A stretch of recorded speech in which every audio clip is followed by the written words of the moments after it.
Didn't you? All right, we want to take you back to San Bernardino right now, where San Bernardino Police Chief Jared Burgwan is updating reporters. Let's listen in.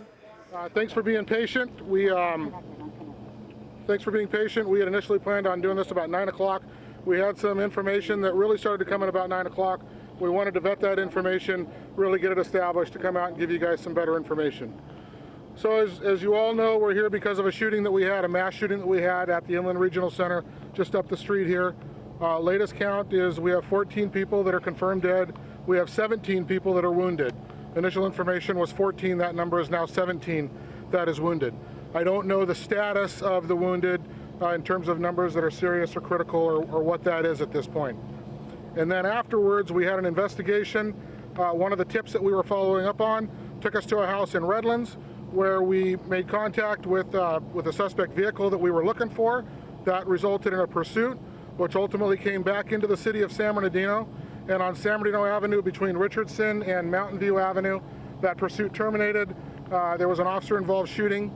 Last count, I've been told that we had 20 or 21 officers that were involved in that gun battle with the suspects. The two suspects that were in that car are both deceased, and I have their names.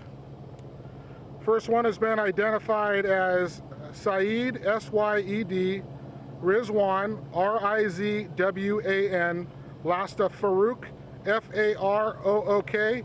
He is 28 years old. I am told that he is U.S. born. The person that was with him is a female. She is deceased as well. Her name is Tashfeen, T-A-S-H-F-E-E-N, last of Malik, M-A-L-I-K. She is 27 years old. I do not have any additional information on where she is from at this point. The reason and how we came across that, and I'll just kind of talk about the investigation a little bit. I'll talk about the investigation a little bit. There was some questions that you guys asked in an earlier press conference about a person that had left the meeting angry. This was a meeting, Christmas party type event that was taking place with San Bernardino County employees at the Inland Regional Center. Mr. Farook is a county employee. He works with his title as an environmental specialist in the public health department, has been employed there for 5 years. He was at the party. He did leave the party early under some circumstances that were described as angry or something of that nature.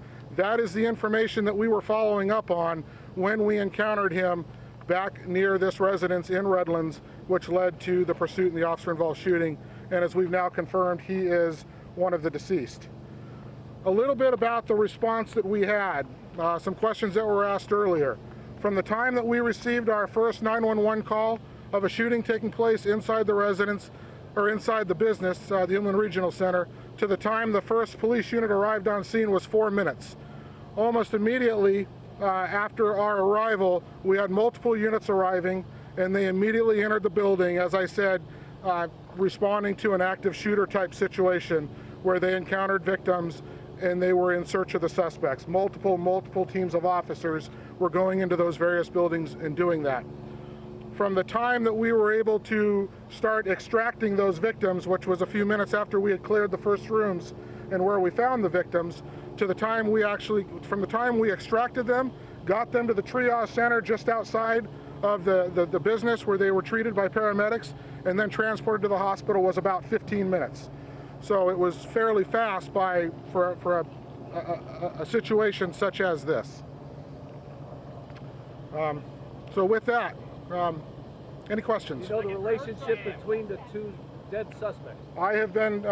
We have gone back and forth between information that they were married or that they were engaged, but there was a relationship. I don't have it definitive as to exactly what that is now. The gentleman that you're holding now and questioning, how does he fit into this? You know, I have not been able to get an update as to whether or not that person was involved. As I said before, when the officer-involved shooting occurred, the initial officers that we had information from did not see anybody specifically fleeing the vehicle. It was other responding vehicles that saw this person running away from the scene, stopped him and detained him. For that reason, we don't know if he was involved or what his involvement is at this point. What is the motive at this point? So we initially put out that we had information that there were upwards of 3 shooters. Right now, as we continue to drill down on information and the witness statements that we have, it really looks like we have 2 shooters. and we're pretty comfortable that the two shooters that we believe went into the building are the two shooters that are deceased up on San Bernardino Avenue. Chief, how many places have you searched thus far, and what connection do those places have to these two? So we have this crime scene. We have the crime scene up on San Bernardino Avenue. We have a house in Redlands, which is where the pursuit originated, where our information took us to. That's being actively worked as well. And as I said, Mr. Farook was a county employee, so we have obviously secured his office space in case that has any component to the investigation. Do you have his date of birth? The Redlands, is there a residence? Is that a residence of his specifically? It is a residence listed for him. I don't know if he was living there. Chief, what was the motive then? What's the motive for all We don't have the motive at this point, and I'm really being careful because we all know that when these types of things happen, and we've seen this happen time and time again, there's a lot of information that comes out in the first day, in the first couple days, and that information changes significantly in the days that follow. So until we know the motive, or we really have something clear evidentiary based on that motive, I just don't want to weigh in on that right now. act of terrorism at this point? Chief, have you ruled out terrorism at this point? Is that still on the table? We have not ruled out terrorism. Chief, is there any evidence So that I'm sorry. supervisors were killed? Either boyfriend, girlfriend, or husband and wife, something of that nature. Any evidence that Mr. Farook's supervisors or bosses were killed in that shootout there? So I had indicated early on that we have victims at the scene. Up until within, I would say, the last couple of hours, we had been working on what we felt were explosive devices left at the scene. We confirmed that we believe that those were explosive devices. I think about an hour or two ago, the bomb squad finally disposed of those particular items. So we are just now getting in there and starting to process the crime scene per se. I don't have the identification on any of the victims at this point. Do you know what precipitated the I don't know what precipitated it. I don't. Yeah, I don't he's know. not going to know. Have all Can you say that he arrived 25 days ago with a man and another woman, this is a booth, and that they were seen with getting Mr. Farook has been a county employee for 5 years. Can you say that he was at that townhouse for the past arrived about 25 days ago? I don't know that. Is he an American citizen? Do you have the date of birth on Mr. Farook? He was born in the United States. Thank you. Do you have the date of birth on Mr. Farook? The exact date of birth, I don't. Born in 1987. Chief, are you now certain that there is not a third suspect and there is not a third shooter still out there? So we are reasonably confident at this point that we had two shooters and we have two dead suspects, and as I said, they were armed. I do have information on what they were armed with. Both suspects were armed with what was essentially a .223 caliber assault rifle. One was called a DPMS model A15. The other was a Smith & Wesson MMP 15 model. And then both suspects also were armed with semi-automatic handguns. One was manufactured by Llama, and the other was manufactured by Smith & Wesson. Did Farook purchase any of those weapons? I'm going to leave that. ATF is doing the workup on those weapons, and I'll let them weigh in on that later on when they've had time to do that part of their investigation. Chief, about the explosive devices, I'm sorry I couldn't hear you. Were there explosive devices found on the scene? There were at the shooting scene here at the Inland Regional Center, there were devices that we felt were explosive devices. They have been disposed of. How many were there, Chief? Three of them were all together. Chief, are we naming the woman at this point?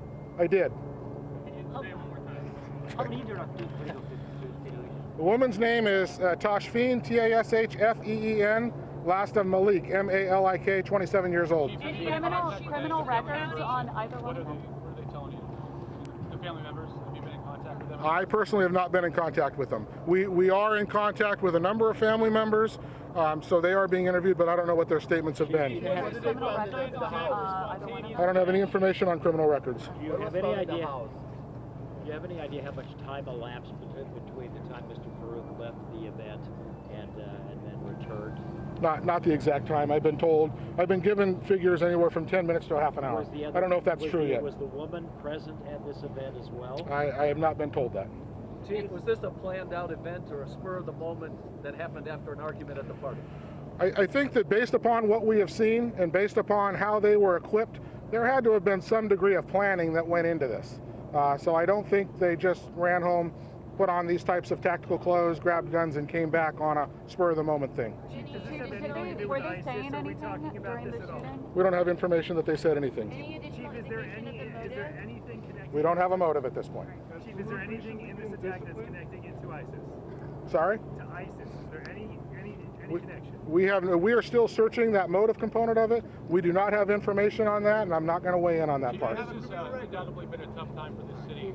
What's your message to the residents as they go to sleep tonight and wake up tomorrow to this really setting in news? What is planned in the future? So the message, not only for the city, but for this entire region, is we understand people are scared, and we understand that there's concern that there may be more folks out there. Rest assured, we are doing everything we can. We have brought every single asset to the table that we have available in this city, in this county, in this state, and with the help of the federal government to do everything that we can to make people safe here. If we get information that we think that there's another potential threat or something that people need to be concerned about, we will put that information out to protect people. Do you believe that there are others involved or there are accomplices? That is still an active investigation down there, and we are not far enough into that investigation where I'm comfortable putting anything out about it yet. Is it believed that the female suspect lived there with Farook as well? We have indications. I don't know where exactly they lived. We have multiple addresses for them. One of the addresses was the Redlands. I don't know if they were living there or if for some reason it was just something that they had listed or if it was another family members. I don't know that yet. Chief, are you aware if suspect Farook was invited to this party and was supposed to be at this party originally, or if he just showed up spontaneously and that's what caused the anger? So it is my understanding that he is a county employee that was part of the party or the event that was taking place, and he had attended the same event last year. And this was a party, not a training session? I've been told it is both, anywhere from a meeting to kind of a Christmas meeting gathering luncheon that this county office was having. Is there any evidence that his job was in jeopardy? I don't have any information on that. Chief, the explosives that were found, were they pipe bombs? Were they propane tanks? Were they complicated devices? I don't know exactly. I think we're leaning a little bit more towards like a pipe bomb type design, but specifically what it was made of, I don't have that right now. Did law enforcement have any previous interaction with the suspects? Not that I'm aware of. Any indications of others involved or accomplices? We are still working that angle and reaching out to any and all contacts and folks that they may have had, and that's still a part of the ongoing investigation. Any other weapons or explosive devices found in the vehicle? So I gave you everything we had in the vehicle. Oh. So the rifles that I listed. Is that possible that the same building to the media? What's that? The sender open to the media. I can't understand you. I mean the inland regional center. Is that possible to open to media sometime? At some point, we will render the area a little more safe, and we will compress the crime scene down. And at some point, we will allow the media in to get, some closer shots of the building. But until we're at that point, I'm not willing to do it now. I would imagine maybe sometime overnight or sometime tomorrow, we can start to compress that down for folks. Were there some pipe bomb type devices found or thrown from the vehicle? There was a device that was identified as that. We've rendered it safe, and I don't believe that was explosive in nature. So,